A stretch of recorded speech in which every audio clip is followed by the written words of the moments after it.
फरमाते हैं कि मैं ना मजदूर लेने गया, बगदाद के चौक में मजदूर बैठे होते थे, तो मेरी उन मजदूरों में से ना एक नौजवान बच्चे पे नजर पड़ी। बड़ा कमजोर सा वजूद था, लेकिन चेहरे पर इबादत का निशान था। माथा बताता था कि नमाज का बड़ा ख्याल रखता है। मैं उसके करीब गया। चेहरे भी बड़ा कुछ बताते हैं ना, चेहरों में भी बड़ी रानाई होती है। फरमाते हैं मैं करीब गया, मैंने उसको कहा बेटे मजदूरी करोगे? तो कहने लगा मजदूरों में बैठा हूं तो हुजूर मजदूरी के लिए ही तो बैठा हूं। तो मैंने कहा कि चलो फिर। कहने लगा नहीं मेरी कुछ शर्तें। मैंने कहा बताओ। कहने लगा पहली शर्त यह है कि लोग 4 दिनार दिहाड़ी लेते हैं, मैं 3 दिनार लूंगा। मैंने कहा यार भाई तो बड़ी बेहतरीन है, बाकी भी इस तरह की रख ले। उसने कहा हुजूर दूसरी शर्त यह है कि मैं आपकी मुकम्मल बात मानूंगा, लेकिन जब अजान हो जाएगी फिर आपकी नहीं सुनूंगा। तीसरी बात उसने ये की कि हुजूर मैं आपके घर में काम करूंगा पर आपके किसी सवाल का जवाब नहीं दूंगा। कहते मैंने कहा यार तू बड़ा अजीब है, शर्तें तो मालिकों की होती हैं। कहने लगा जी बहरहाल मैं शर्तें लगा के जाता हूँ। फरमाते मैं उसे घर ले आया, काम मैंने उसको बताया, तो जो काम मजदूर सारे दिन में करता है ना उसने 2 घंटे में ही कर दिया। हमारे मजदूर सिगरेट पीने में भी तो आधा घंटा लगाते हैं, वो चाय पीने जाएं तो पौना घंटा। वहां उनको भी तो ध्यानदारी करनी चाहिए कि नहीं करनी चाहिए? ने मुआहदा किया है ना जी, तो पूरा उतरना चाहिए ना। कहते 2 घंटे में। अब काम जब बंदा शुरू कराता है तो काम और निकल आता है। कहते काम मैंने उसको और बता दिया, वो करने लगा। उसने मिट्टी निकाल के रखी थी बाहर रास्ते में, तो अजान हो गई जोर की। उसने वहीं कुदाल छोड़ी कही और चलने लगा। तो मेरा बेटा कहने लगा इसको जरा बराबर कर दो। कहने लगा चुप कर जा, तेरे बाप से बात हुई थी, जब अजान होती है तो मैं किसी और की नहीं सुनता, सिर्फ अल्लाह रसूल की सुनता हूँ।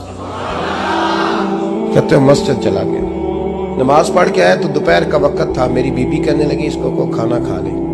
कहते हमने कहा खाना खा लो, तो कहने लगा मैंने रोजा रखा, रमजान भी नहीं था, नफली रोजा रखा हुआ।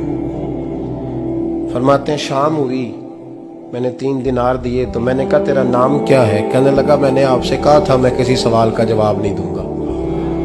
वो चला गया। अगले दिन मैं फिर लेने गया उसे, काम कुछ और निकल आए। तो लोगों ने बताया वो सिर्फ हफ्ते वाले दिन आता है। मैंने कहा क्यों? कहने लगे जी वो कहता है मेरा हफ्ते का खर्चा 3 दिनार है, जब 3 दिनार कमा लेता हूं तो बाकी सारा टाइम अल्लाह रसूल की जिक्र में गुजार दिया करता हूं। फरमाते हैं अजीब। अगले हफ्ते मैं फिर लेने गया, मैंने पूरा हफ्ता इंतजार किया कि काम उसी से कराना है। मैं जब गया तो मैंने कहा चलो। कहने लगा मेरी शर्तें याद है ना? और मैंने कहा याद है भाई, साथ चल। फरमाते हैं काम कराया। 2-3 हफ्ते वो आता रहा। एक हफ्ते में गया तो लोगों ने कहा हुजूर आज नहीं आया। क्यों? कहने लगे बीमार हो गए। कहाँ घर है? कहने लगे बगदाद के कब्रिस्तान के पीछे जो कच्ची आबादी है उसमें रहता है। फरमाते मैं गया, दरवाजे पे दस्तक दी तो कहने लगा हुजूर आप हैं? दरवाजा खुला है, आ जाइए। फरमाते हैं मैं अंदर गया तो मैंने कहा तुम्हें कैसे पता चला मैं आया हूँ? कहने लगा हुजूर अल्लाह वाले हो, आप नहीं आना था, वरना अमीर तो गरीबों का पता लेने कोई नहीं आते। कहते मैं करीब गया तो कहने लगा मैं आपका इंतजार कर रहा था, तेज बुखार है, तप रहा। जेब से कुछ पैसे निकाले, कहने लगा ये पैसे रख लें। एक अंगूठी निकाली,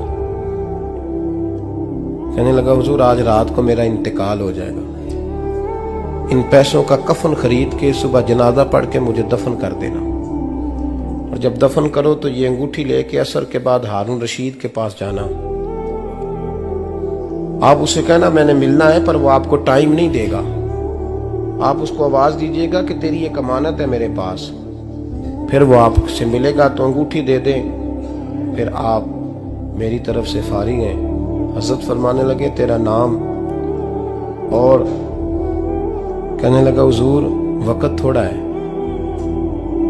आज रात मैंने जाना है, बड़ी लंबी माफी मांगनी है रब करीम से, अगर मुनासिब समझे तो मुझे अपने रब से तन्हाई कर दे। फरमाते हैं मैं आ गया पर उसकी बातों ने मुझे सारी रात सोने नहीं दिया। फरमाते हैं सुबह बड़ी मुश्किल से सूरज निकला, मैं गया दरवाजे पे हाथ रखा तो दरवाजा खुला हुआ था। अंदर दाखिल हुआ तो खुशबुएं मेरा इस्तकबाल कर रही थी। जब चेहरे से कपड़ा हटाया तो उसका तो इंतकाल हो चुका। इंतकाल हो चुका है, ऐसे जैसे किसी का दीदार करके सोया।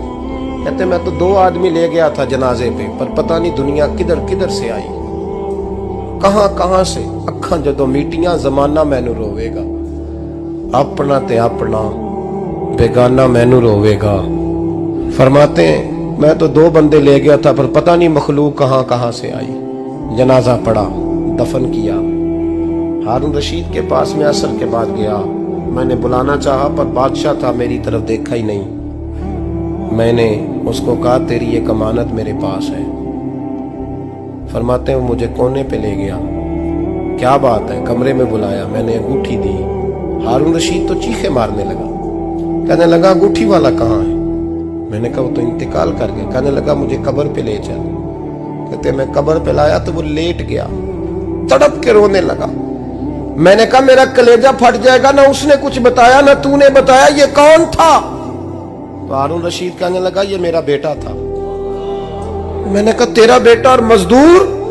कहने लगा हुजूर ये हजरत दाऊद ताई के पास बैठा करता था, उनका मुरीद था, मुझे रोज कहता था अब्बा तूने बड़ी दुनिया इकट्ठी कर ली है, मरते वक्त तुझसे टांगे समेटी नहीं जाएंगी, इतना हिसाब नहीं तू दे सकेगा।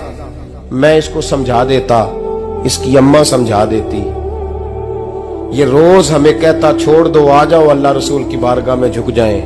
हम समझ। एक दिन ये चला गया, कहने लगा फिर तुम्हारा रास्ता और है और मेरा रास्ता और है। ये सोने की अंगूठी गलती से इसके पास रह गई, गलती से हीरे की अंगूठी चली गई। कहने लगा देखो मेरे बेटे ने आज वो भी वापस कर दी है। फिर तड़प के कहने लगा हारून रशीद था तो ये मेरा बेटा, पर मेरा मुर्शद निकला, मेरा पीर निकला। भाई जिंदगी तो बड़ी थोड़ी है ना। बाबा साहब ने कहा था उठ फरीदा सुत्या, और दाढ़ी आ गया पूर, अग्गा नेड़े आ गया, पिछा रह गया दूर। उठ फरीदा सुत्या खलकत वेखन जा, मते कोई मिल जाई बख्शिया ते तू ही बख्शिया जा। उठ फरीदा सुत्या झाड़ू दे मसीत, तू सुते रब जागदा, तेरी डाडे नाल परीत। मेरा रब हमें भी अपनी बारगाह में कबूल